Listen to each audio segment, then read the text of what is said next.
الشيطان الرجيم بسم الله الرحمن الرحيم والصلاة والسلام على الأتمان الأكملان على خيرة البشر سيدنا مولانا محمد ibn Abdullah المبعوث بالحق رحمة للعالمين. My brothers and sisters in Islam, assalamu alaikum wa rahmatullahi wa barakatuh.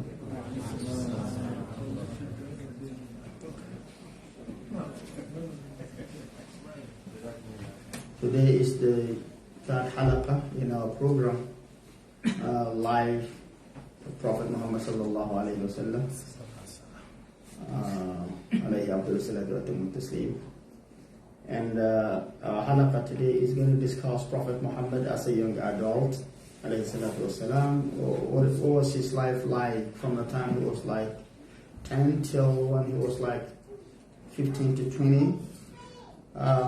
Before doing that, we would like to complete what we started discussing last week when we discussed his life as a child, sallallahu alayhi wa sallam.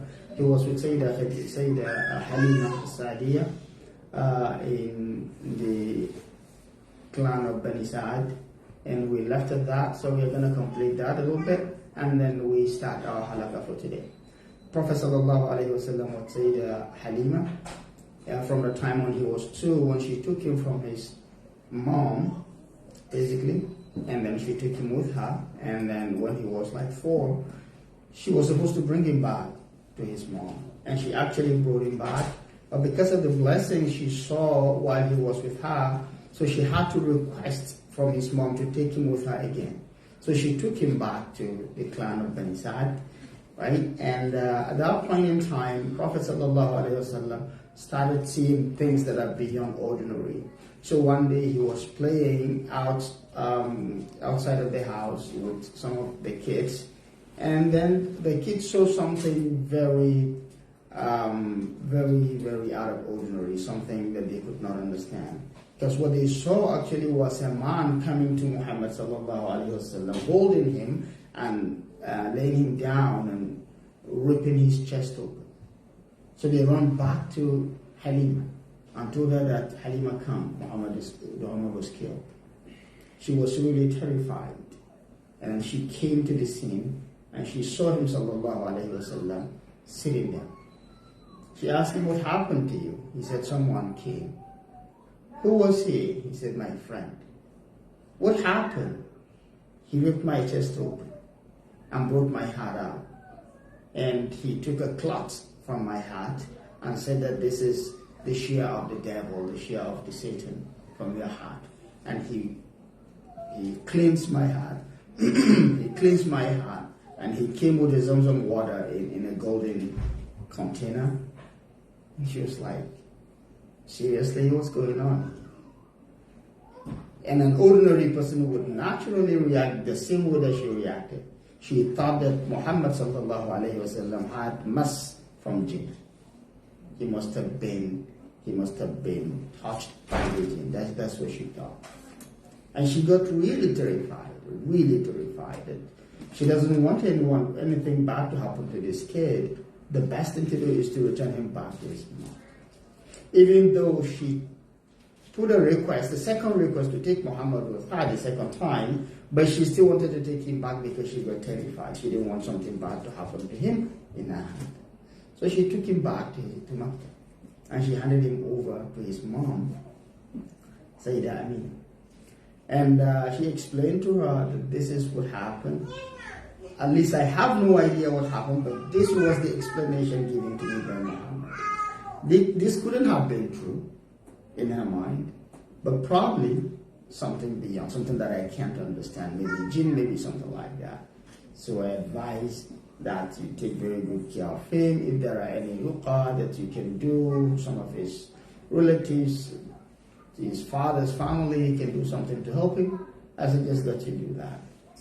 Amina, Muhammad's mom, responded to her that this my son, nothing bad is going to happen to him. Even before I give birth to him, I know the kind of person I'm going to give birth to. I know the kind of person I'm going to give birth to, and I know that nothing bad is going to happen to Muhammad, alayhi salatu wasalam. Sayyidina Amina took him back, and he was with his mom for another 2 years. And these are the only 2 years actually that Prophet Muhammad sallallahu alaihi wasallam that he enjoyed being with his mom while he could already understand what was going on. So he was with her for 2 years. And when Prophet Muhammad was 6 years, Sayyidah Amina thought that she wanted to visit the grave of his father, Abdullah. And his father will remember he passed away in Medina on his way coming back from Syria. So she set on a journey to go visit his father in Medina. And she went together with Ayman. So the three of them. Amina, the mother of Prophet Muhammad sallallahu alaihi wasallam, and then Prophet Muhammad and Ayman. So they started the journey. They went to Medina, visited him, and then they were on their way back. Immediately they started coming back. Sayyidah Amina fell sick. And at some point she got really, really ill. And at some point she gave up. She realized that she was actually dying. Then she gave a bequest to Ayman, Baraka. That's her real name. And Baraka, as I've mentioned, I think in the first or second Halaqa, was this amazing woman from Ethiopia who knew the complete life, the only human being that has the big picture of Prophet Muhammad sallallahu alaihi wasallam, because she was there when he was conceived as a pregnancy sallallahu alaihi wasallam. She was there throughout the period of the pregnancy, the 9 months of the pregnancy. She was with his mom. She was there when he was born. She was there when he was raised. She was there at each and every stage of his life until the day he died, sallallahu alaihi wasallam. Even though she was way older than Prophet Muhammad sallallahu alaihi wasallam, she was kind of like 13 when he was born, but she refused to get married because she didn't want to get too far away from him, sallallahu alaihi wasallam. So from that time, his mom died. She took him back to Mecca, and she treated him like her son. Literally like her son. And she then brought him back to his grandfather, Abdul Muttalib. Prophet Muhammad sallallahu alaihi wasallam remained with Abdul Muttalib for another 2 years, from the time he was 2 until he was 6. Abdul Muttalib loved him so much, so that he treated him far better than he treated his other kids. And Abdul Muttalib used to have a mat that he sits on, like a carpet that he sits on around the evening time, around after Asr prayer, around the Kaaba. They go and spread a mat for him. No one sits on it. No one sits on it. Right? Only him sits on it. But before he comes, Prophet Muhammad sallallahu alaihi wasallam said, okay, he come and sit on it. And then Abdul Muttalib, his uncle would try to ask him to stand up. And his grandfather would say, no, just leave him alone. This is my child. He loved him so much. And Prophet Muhammad ﷺ exhibited some behaviors at that time that even made Abdul Muttalib to love him even more. When the small kids would be fighting, Prophet ﷺ would never join them. They'd be fighting over food. He would just sit by the side and let them be. And when they are done, they want to go out and play. They ask him, Muhammad, let's go and play. And he will respond to them with that beautiful, beautiful response that only comes from people who are going to be prophets. He will say to them, I'm not created for this. Let's go and play. He will go like, and this is just a 7-year-old person telling them, this is not the reason why I'm created. And in this beautiful small sentence, there are so many lessons to learn. The Prophet Muhammad sallallahu alaihi wasallam at that young age has the realization of who God was. He already knew about God. He already knew about the relationship between humans and God, the relationship of creation. And he knew the specific reason why he was created. Not just that he was created by a specific God, but even the reason why he was created, he was aware of that. And he knew that he was just getting ready for his message.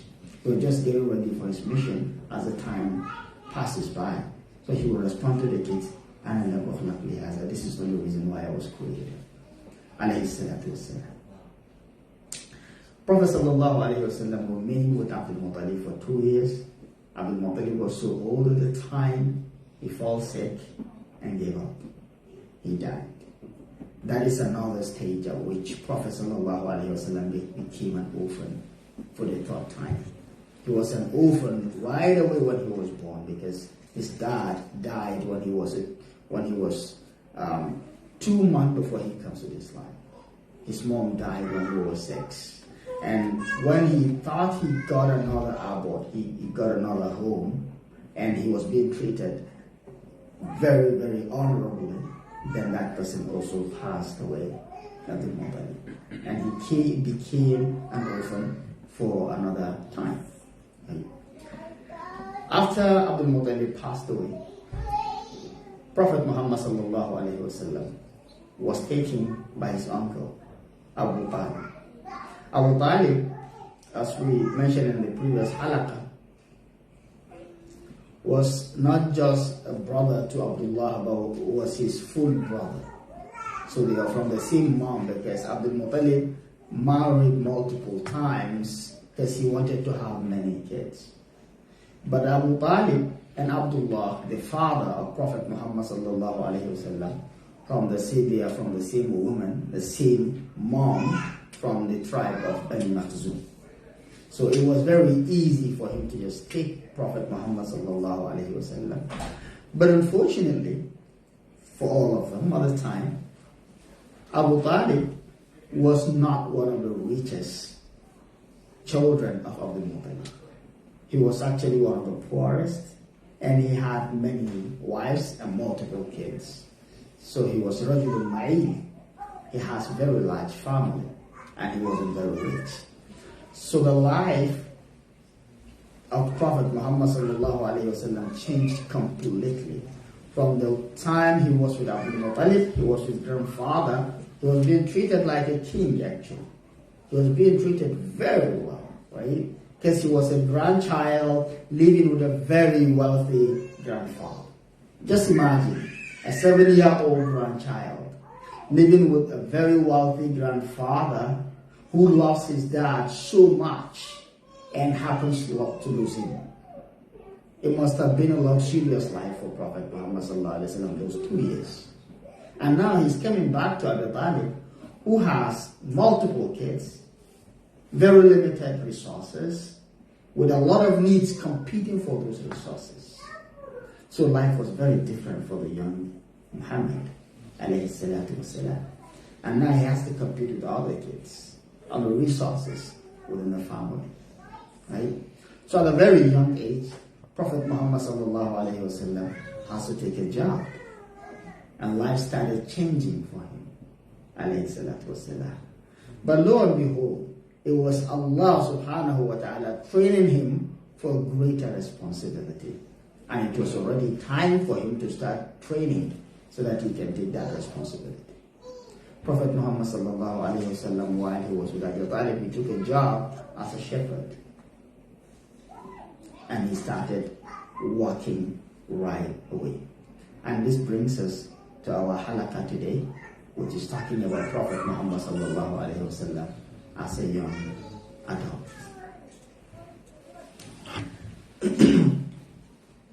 So before we dive into that,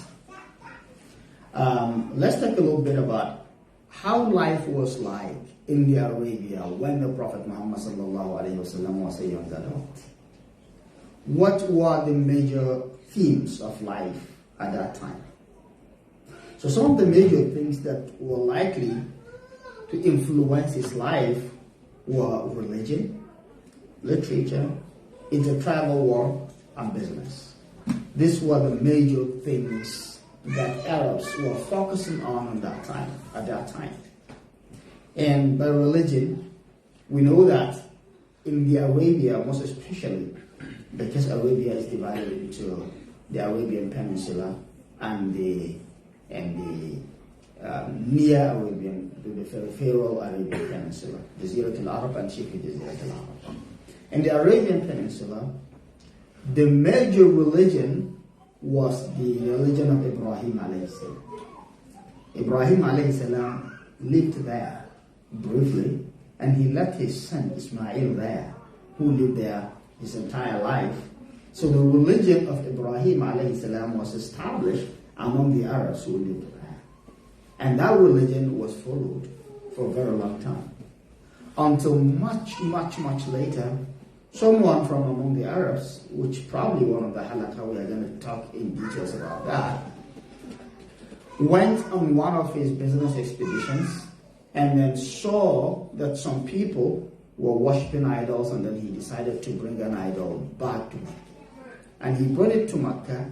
People of Mecca started imitating those people and then started mixing the religion of Ibrahim alayhi salam with the new religion that guy brought from abroad. So, the worshipping of idols, which was basically a polytheistic religion, started at the time, worshipping multiple gods at the same time. So it started, and it got mixed up with the religion of Ibrahim alayhi salam. Arabs at the time, even though most of them were worshipping idols, but they are still participating in the religion of Ibrahim alayhi salam. That explains why they still had a lot of respect for Kaaba. Definitely, respect for Kaaba did not come from worshipping idols. It came from the religion of Ibrahim alayhi salam. They still perform Hajj, right? Even though there's a very big economic thing to the performance of Hajj, because that was the time when people came from all over Arabia to come and perform Hajj and then do business transactions, but still they had respect for Hajj, right? But they performed the Hajj in a very corrupt manner that has very little resemblance from the way Hajj used to be performed during the time of Ibrahim alayhi salam, and that was what Allah describes subhanahu wa ta'ala in Quran, saying, وَمَا كَانَ صَلَاتُهُمْ عِنْدَ الْبَيْتِ إِلَّا مُكَانًا وَتَصْدِيرًا. The way they pray around the Bayt, around the Kaaba, they do it in a way that entirely different from the way they're supposed to do it, just clapping their hands and singing and doing things that they are not supposed to be doing. Doing tawaf while they were stuck naked, which Allah did not ask them to do. Right? So, from the time they mixed the religion with worshipping idols and polytheistic religions, each and every tribe started worshipping their specific kind of idol. So they started bringing the idols into the Kaaba, and it became the order of the day until there were more than 300 different idols inside Kaaba itself. Even though they respect Kaaba, but because this new religion now became another source of spirituality for them, they thought the best place to put those idols is Kaaba. So they started putting them inside Kaaba. And before you know it, Kaaba was full of idols. Over 300 and beyond inside the Kaaba. That was what religion was like when Prophet Muhammad was growing up. Right? It's very, very tempting for a young person growing up in a society like this to get carried away to worship one or another idol, or at least do something that indicates his loyalty religious-wise to the society that he belongs to.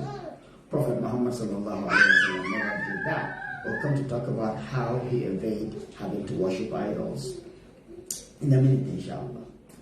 The second thing in the Arabia, which was very popular and defined the life of the Arabs at the time, was literature.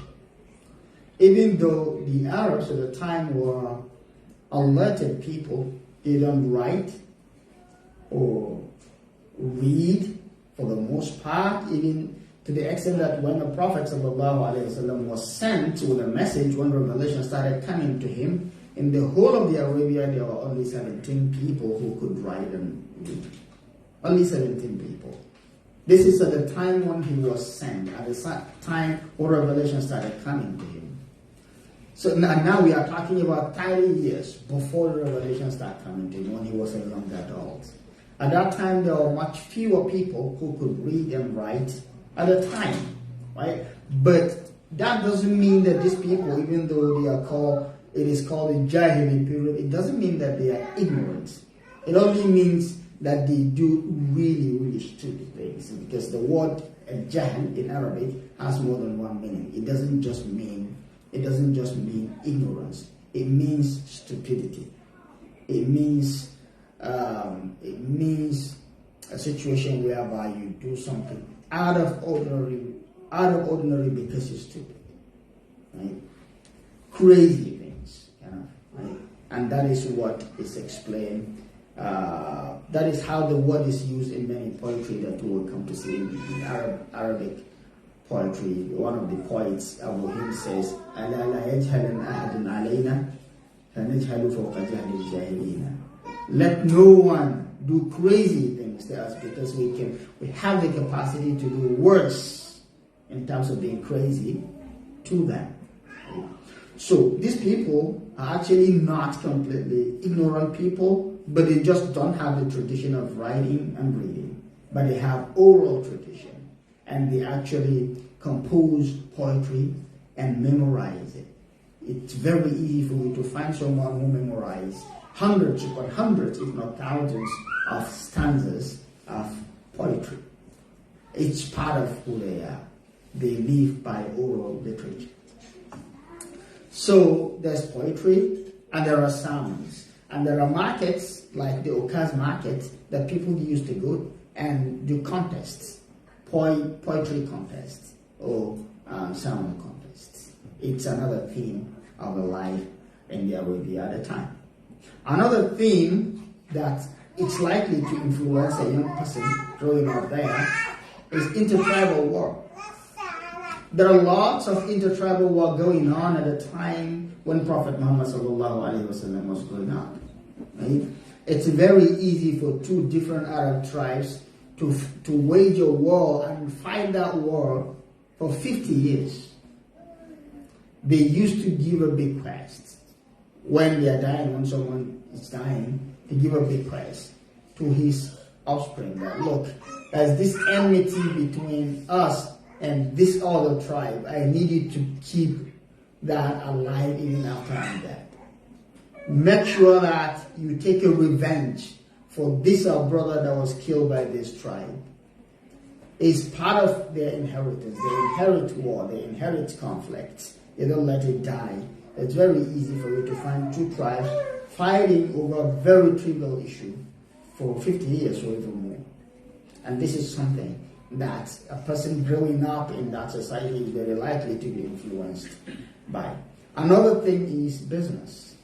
These people were business people, most especially trading between Mecca, their city, and other places.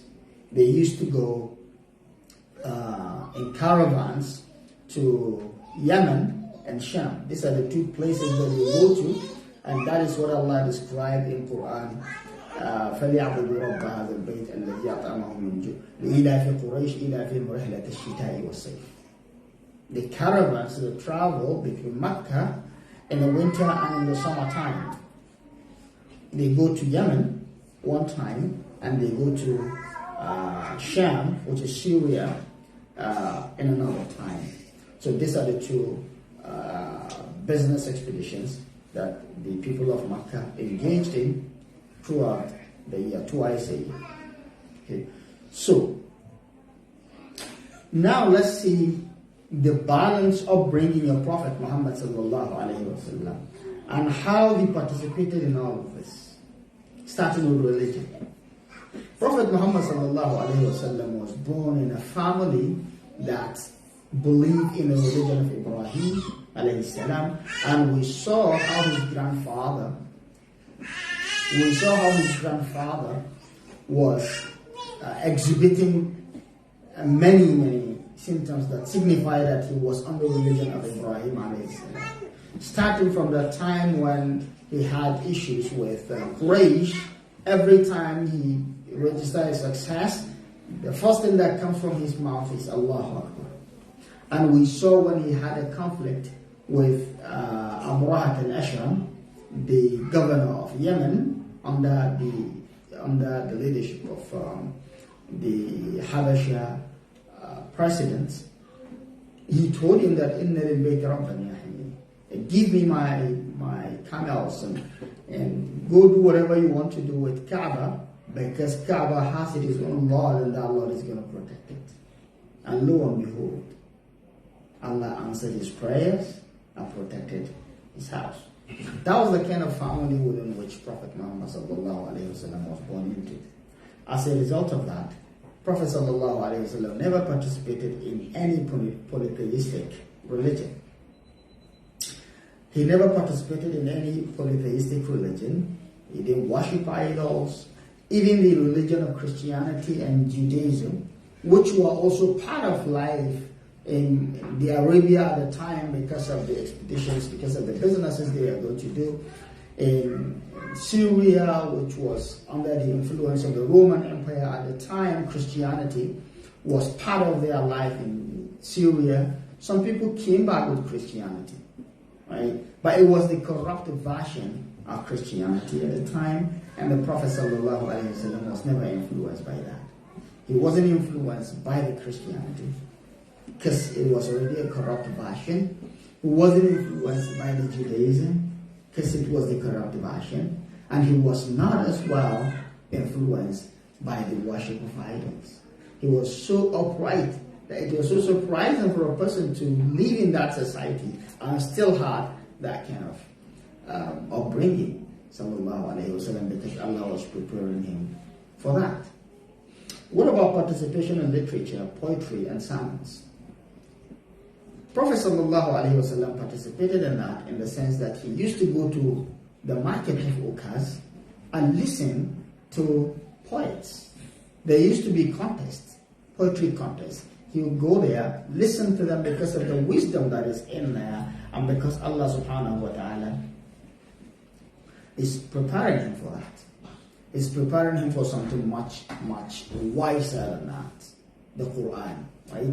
And he's going to challenge the Arabs because they are known for their eloquence when they speak in their sermons. They are known for their eloquence in their poetry.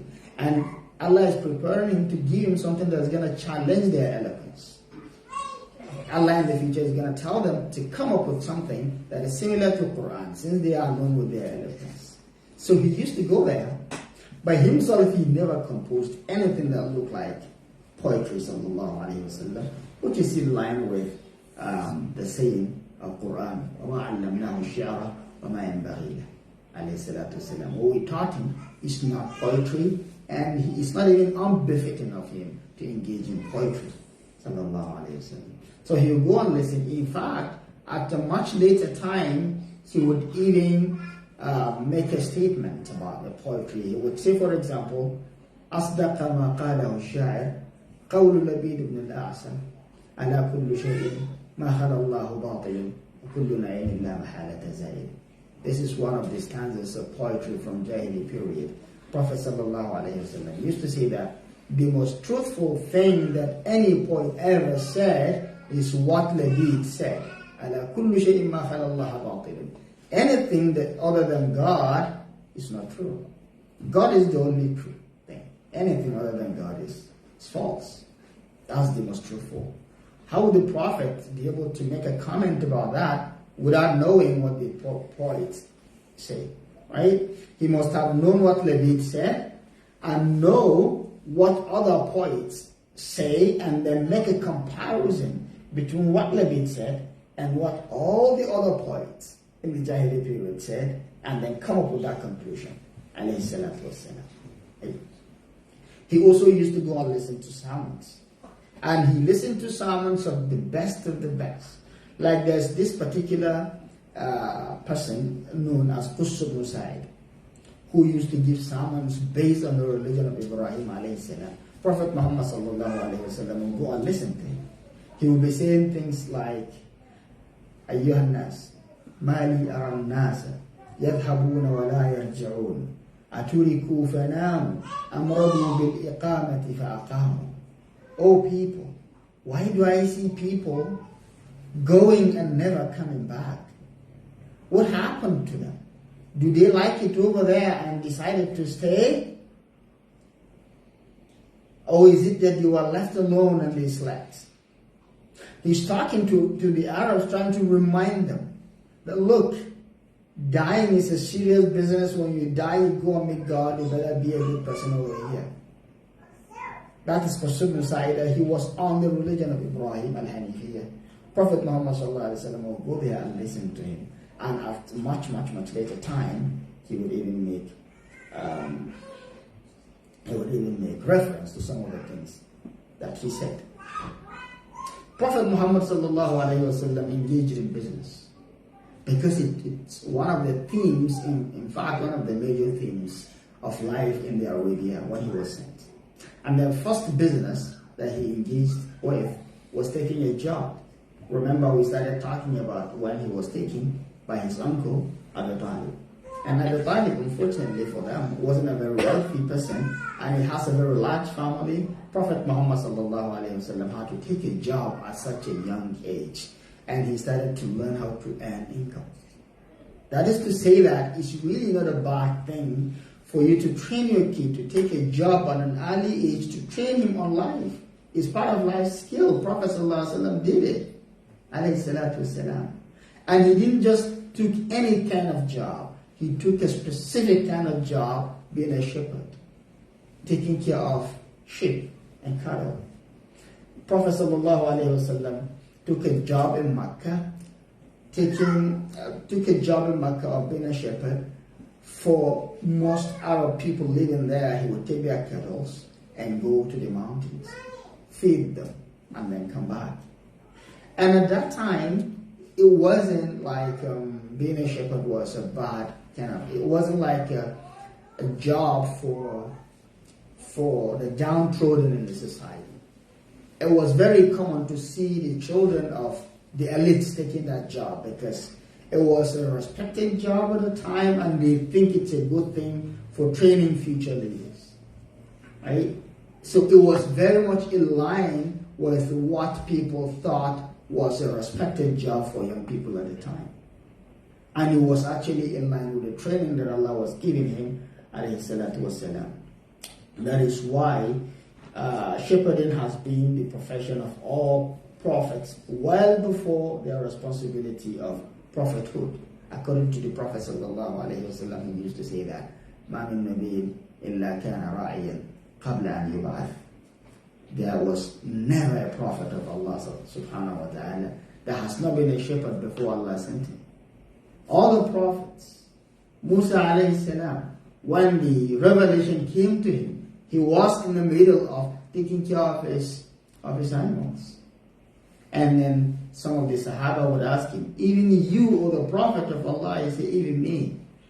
I used to take care of the sheep of the people of Mecca on the mountains for very little wage, very little amount of money.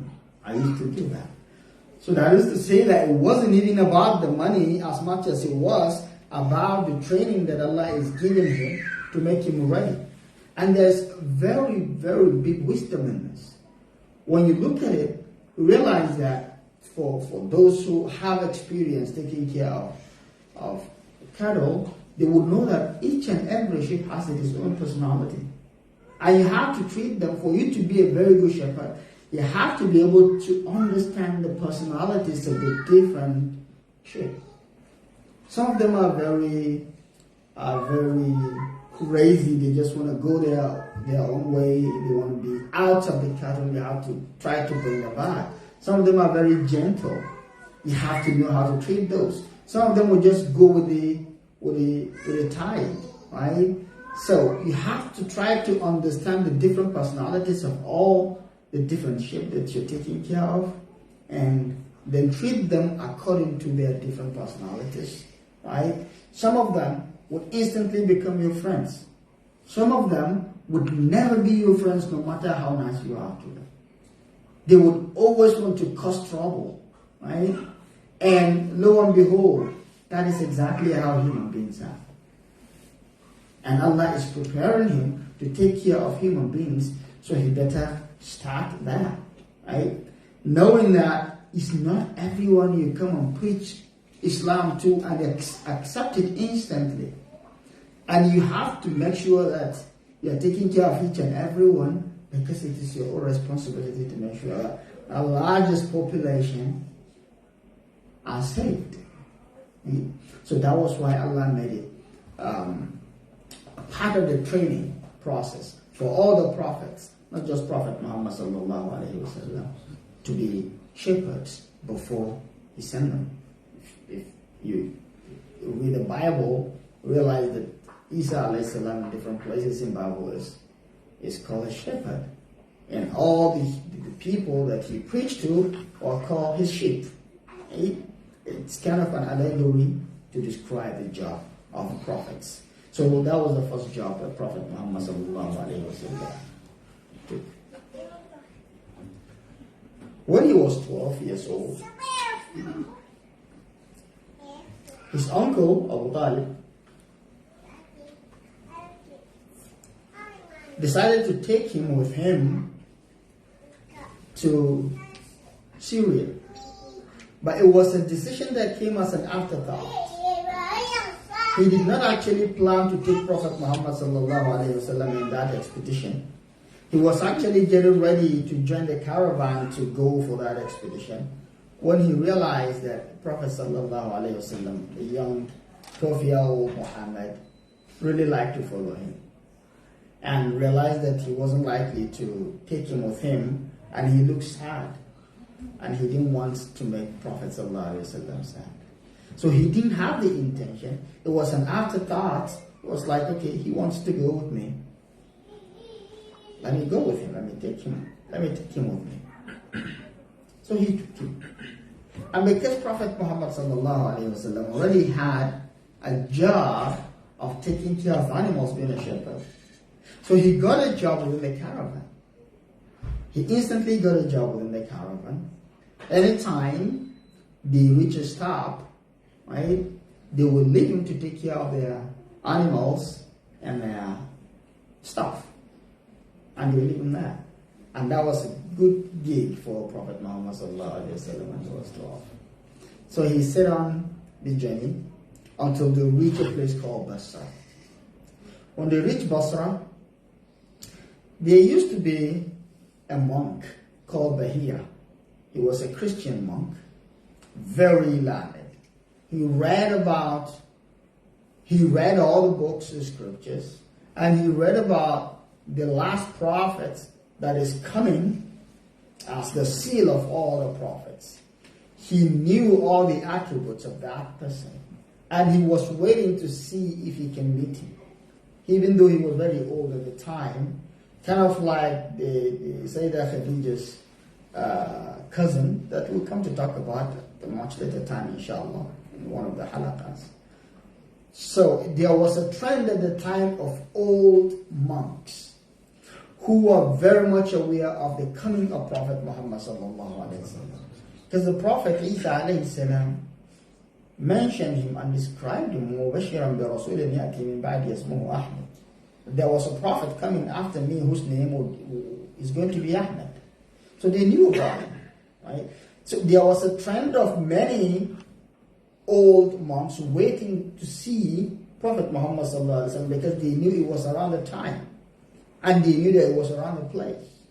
Like Salman al-Farisi, for example, which we'll probably come to talk about much later, came to Medina based on the recommendation of some monks that he was with in his country, Pasha. They told him that, look, no one is going to teach you any religion anymore. Go to this city where there are lots of date trees. That was the place that the last prophet was going to set foot, was going to be there. You're probably going to meet him there, right? And the same thing with Bahira, and the same thing with Sayyidah Khadija's cousin.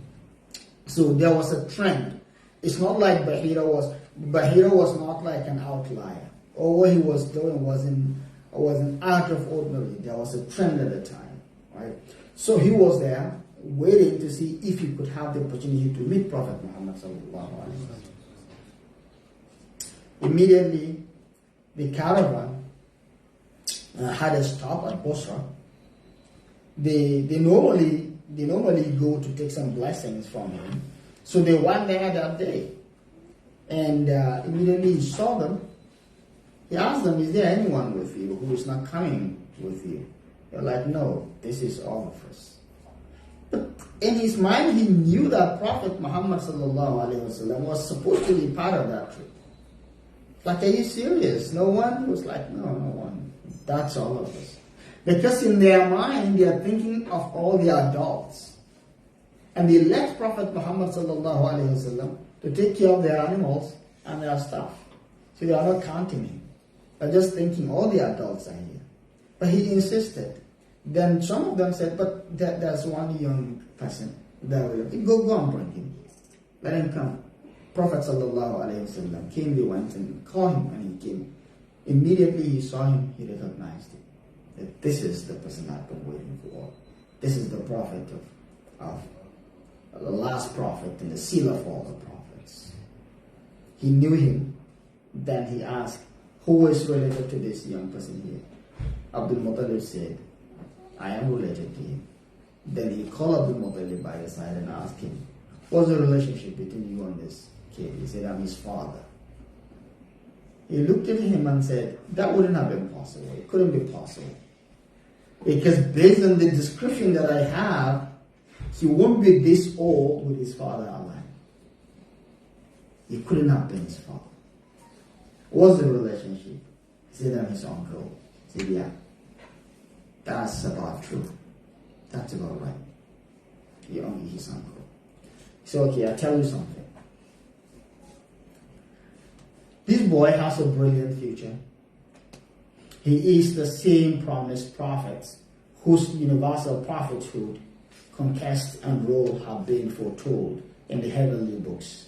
And the signs which I have read in the books apply to this boy. And guess what? I'm not the only one with this knowledge. The Jewish people also have this knowledge. You take him with you to Syria, Jewish people are going to recognize him. And if they recognize him, they are going to make an attempt to kill him. Why? Because they are going to be jealous. They want the last prophets to come from their family.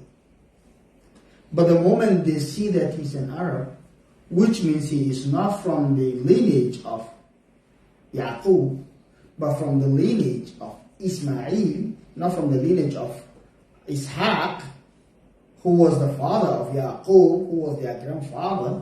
He's actually from the lineage of Ismail, which is their grandfather's brother, right? They'll be jealous. And they will want to kill him. They will definitely want to kill him. And they may even harm him. So I advise you to take him back to Makkah. Right? And this reality that Bahira mentioned was actually re-echoed in the Quran.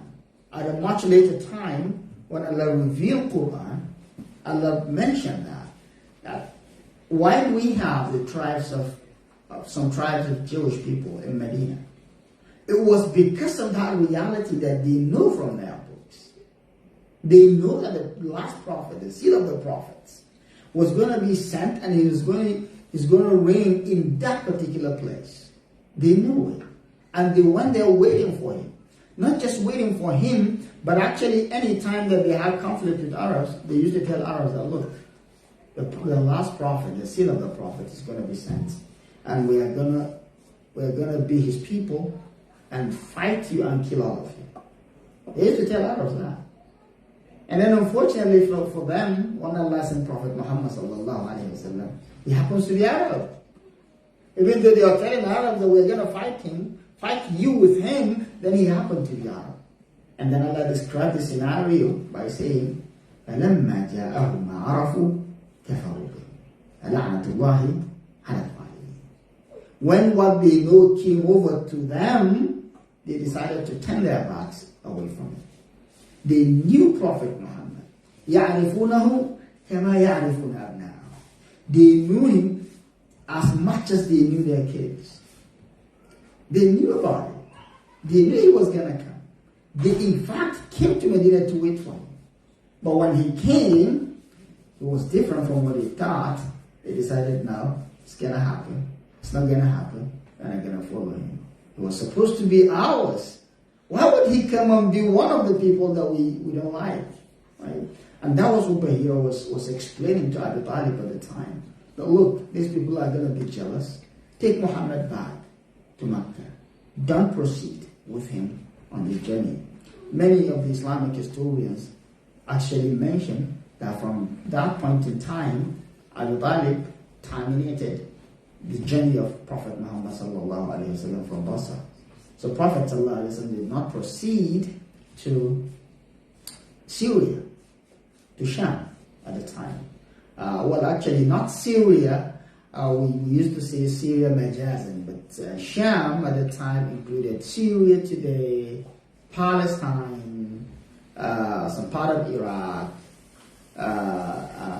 some part of the countries around that area, all of the area called Sham. So he did not proceed to Sham.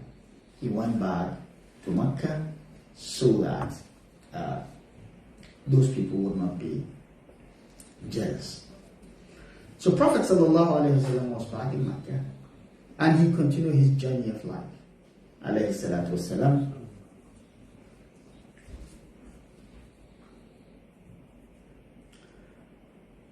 He continued his journey of life, alayhi salatu wasalam, and he continued his business of being a shepherd, taking care of animals, participating in life, generally speaking, until he became a young adult. In the year 590 after Jesus, Prophet Muhammad sallallahu alaihi wasallam was around 19 years old to 20, between 19 to 20 thereabout. Something that would change his life happened, which was known as Harbul Fijar. Harbul Fijar, which is roughly rendered in English as sacrilegious war. Or Harbul Fijar. Harbul Fijar, for us to understand Harbul Fijar, we have to understand the tradition of Arab people around the Ukaz market. Ukaz market was one of the few markets in Arabia at the time where the market comes together once in a year, only once in a year. And when it is time for the market, people come from all over the Arabia. They come gathered there, and the market is going to be on for days. It's not like a one-day event, no. It's like weeks event. There's going to be contests, poetry contests. There's going to be a lot of party going on, a lot of drinking, a lot of dancing, half-naked women dancing, and there's going to be fakhr among Arabs and all of that. So it's like, it's a feast. It's kind of like a fair, an annual fair. And it happens, the particular one in which the Harbul Fijar resulted used to happen in the month of Zulqa'dah. Right? The month of Zulqa'dah, under normal circumstances, Arabs would never wage a war in the month of Zulqa'dah, because month of Zulqa'dah is one of the Ashhur al-Hurum, one of the months in which waging a war is haram. Right? Prophet ﷺ was not sent at the time, he was a young adult. But where did Arab get that from? They got it from the religion of Ibrahim a.s. And there are some months that are sacred, you cannot wage a war. And they respected that until that moment. They respected that so much so that if a person commits a murder, right, you know that they are going to take a revenge. They are definitely going to take a revenge. If you commit a murder, you kill someone,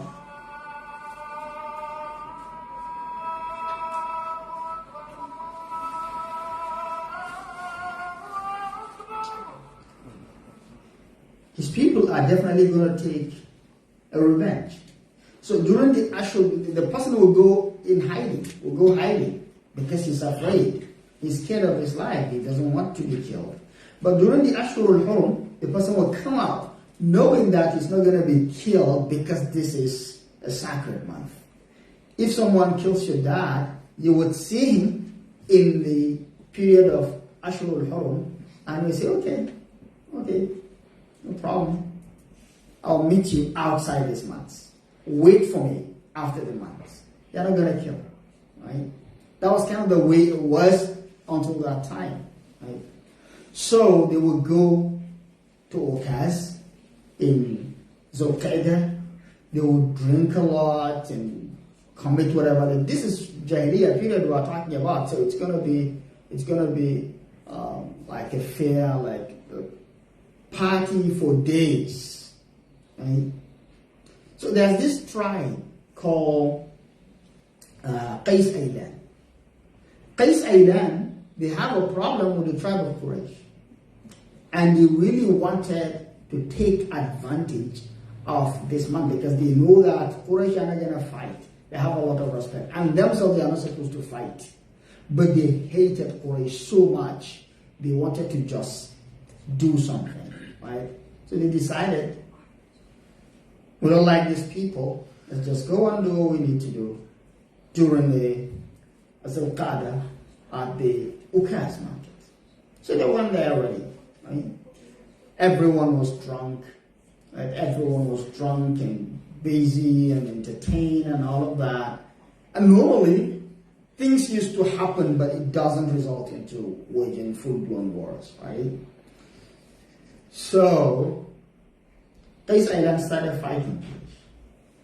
And now that is where the name came, Harbul Fijar. Because Fijar came from the word Fujur. Fujur means committing something sacrilegious. They were not supposed to do that. But they did that anyway. So they started fighting the Quraysh, the tribe of Prophet Muhammad sallallahu alaihi wasallam. And we know that Quraysh, there are many clans between Quraysh, but there are these two particular tribes, Quraysh and Banu Kinana. These are the two tribes that have alliances. And we should also realize that because of the nature of tribal conflicts, so different tribes go into alliances with one another. If you go into alliance with a tribe, it means that you would never fight one another. And if you are attacked, that tribe would never side with the one attacking you. They will side with you and fight with you. So there is that between Banu Kinana and Quraysh. So when Qais Aylan started fighting, it became a fight between Banu Kinana and Quraysh in one hand and Qais Aylan in another. So it was very easy for Quraysh. The fight did not last for a very long time. They defeated Qais Aylan. Even though Qais Aylan were the ones that started the fight, but they got defeated. So they defeated them. And after defeating them, everyone went back home, but something happened. It's very easy when you go to a war and you defeat, you come back home very confident. If care is not taken, you very easily fall into the trap of being arrogant, right? So some sense of arrogance started among the tribes of Quraysh. They started being arrogant. Not just being arrogant, but even taking advantage of smaller tribes or individuals who are underprivileged that come to Makkah for one or two things. Anyone from among the Quraysh tribe would try to take advantage of people, right? So why is this relevant to us? Because Prophet ﷺ, as a young adult, now he is fully part of the society and he begins to participate in everything that is going on in the society. But we see his participation from two angles. First, it is Allah subhanahu wa ta'ala training him to be ready for what he's going to face in the future. And the second is, we see that his participation is entirely different from the participation of all the other people in the Arabian. Even though he was born and raised in the same society, under the same circumstances and conditions with them, but the way in which he participates is very different from the way the other tribes, the other tribal people participated. Like in a fight, in a war, the Prophet ﷺ participated, but he never killed anyone. The most he would do is take an arrow and give it to one of his uncles, because all his uncles were part of the fight. All his uncles, like Abi Talib, like Zubayr, all of them were all part of it, right? So he did not participate, like he participated actively, actually, but he did not participate in killing anyone, sallallahu alaihi wasallam, because he was more inclined to peace than his inclination to the war. So he would help his uncles by giving them the arrows, but he never actually shot the arrow himself, sallallahu alaihi wasallam.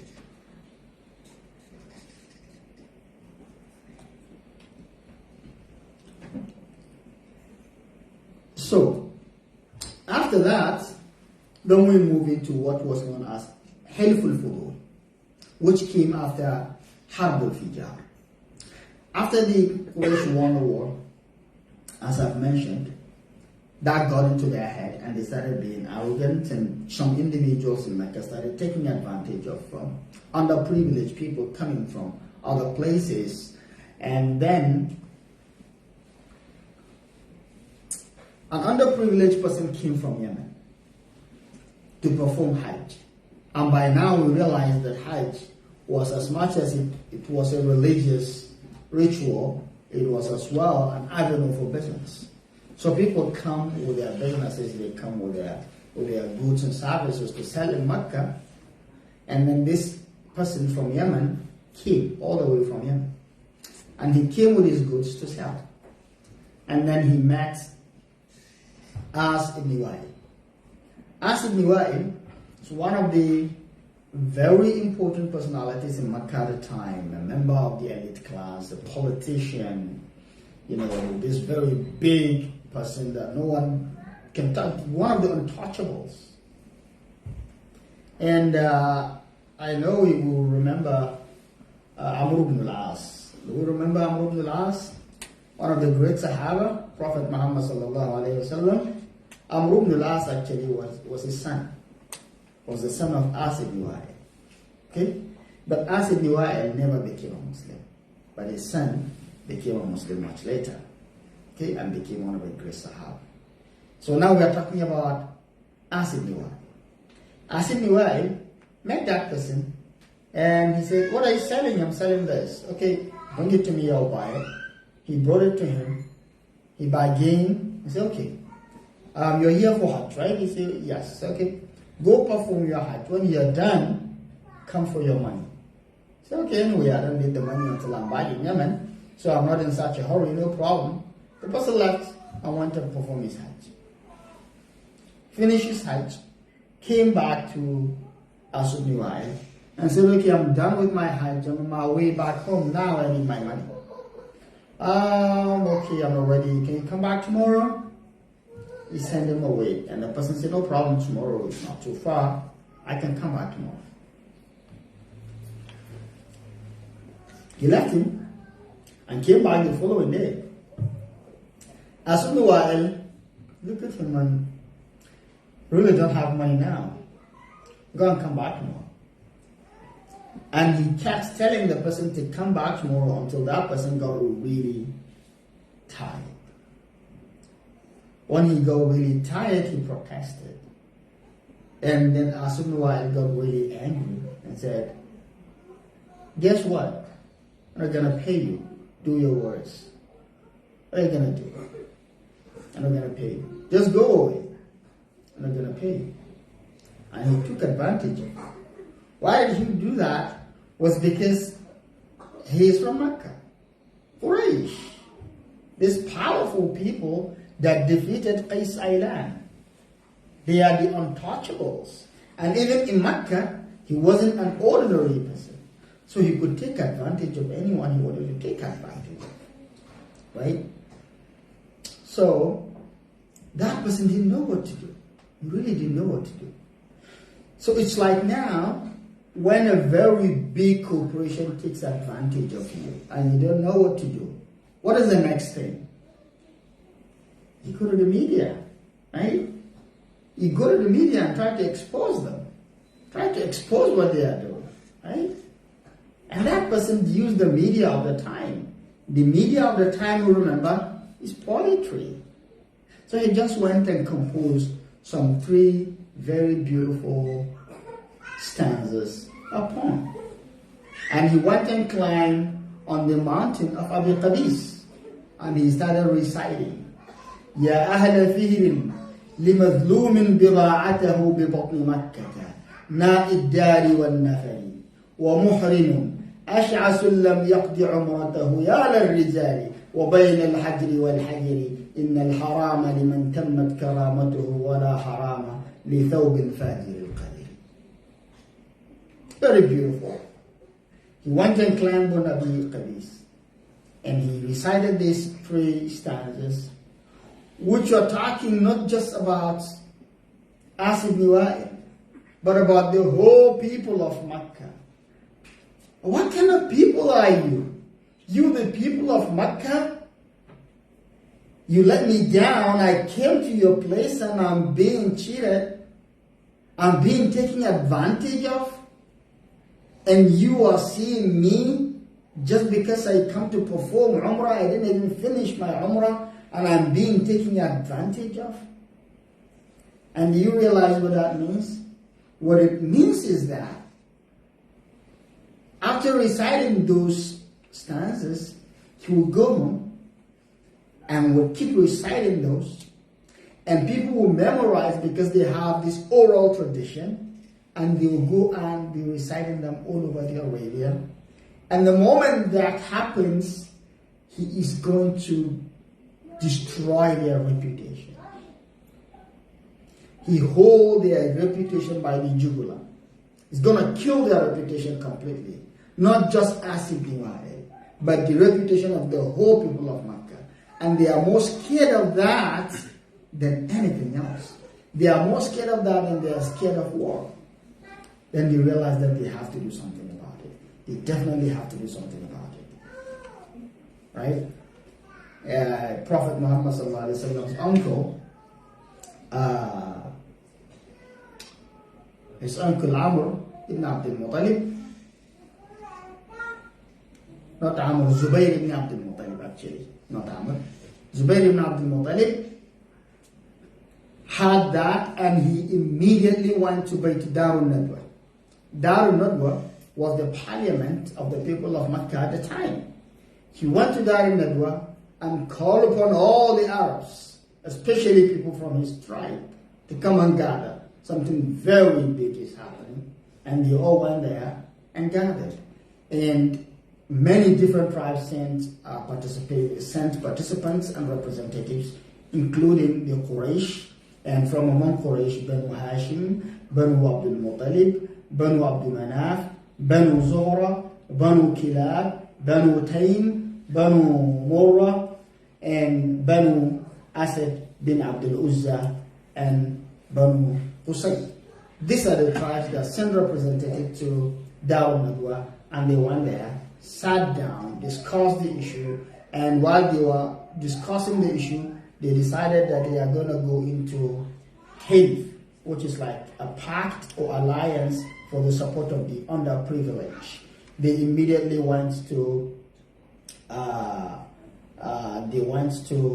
house of one of them, and the Prophet ﷺ was a young adult, but he participated fully in that Halif, which is known as the League of the Virtues. There are 3 different people. Each of them is called Fadl.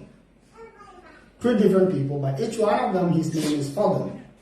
And they were the first to put their hands out for allegiance. And that is the reason why that part is called Haliful Fudul, because there are 3 Fadls that started the whole thing, and all the Arabs at the time, they put their hands and said, okay, now we make it a law from today. Any underprivileged that comes to Makkah we would never let anyone to take advantage of him, regardless of who that person is. And those are the kind of things the Prophet ﷺ participated in, even facilitated, even though he was a young adult at the time. He was just between the age of 19 and 20. And immediately after the agreement, they went to the house of As ibn Wa'il and asked him to pay that person his money. And he was like, what are you guys going to do if I didn't pay him? I'm like, we're going to kill you. Seriously? Kill me?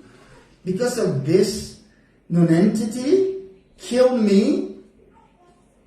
He thought they were not serious. Then he realized they were really serious. They were going to kill him if he didn't pay him. And he immediately paid him his money.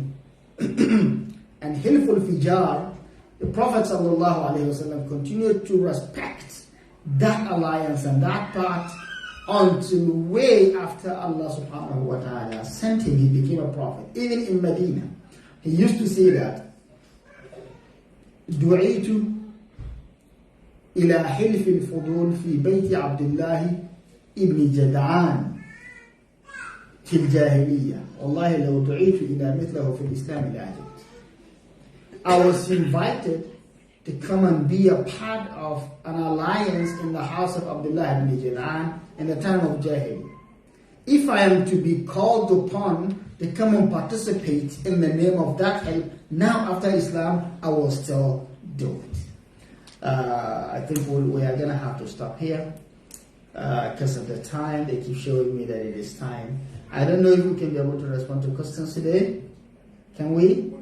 1 or 2 questions? Okay, my managers are saying only 1 or 2 questions.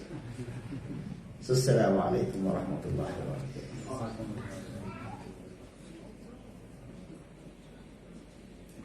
So, any questions? Yes, please.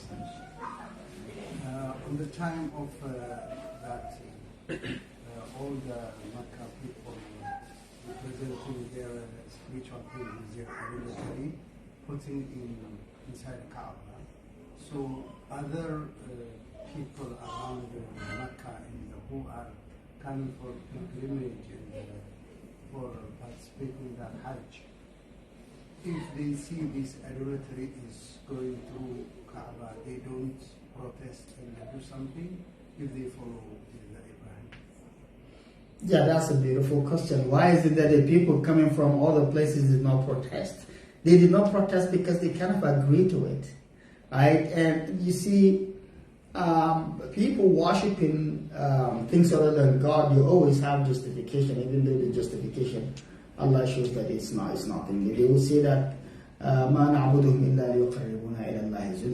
don't believe that they are actually gods.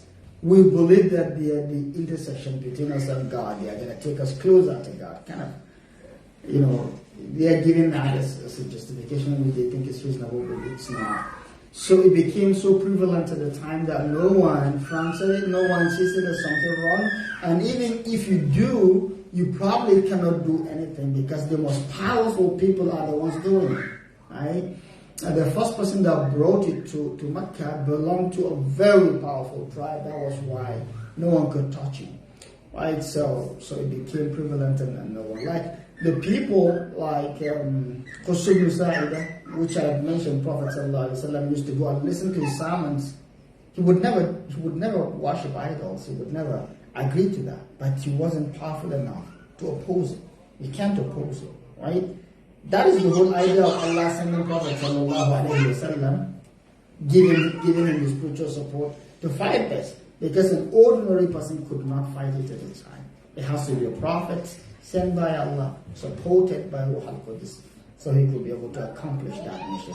It wasn't an easy task for you to come and face the people of Makkah and tell them to stop doing that. They will tell you what they told the Prophet. أَجَعَلَ الْآلِهَةَ إِلَهًا وَاحِدًا إِنَّ هَذَا لَشَيْءٌ عُجَابٌ.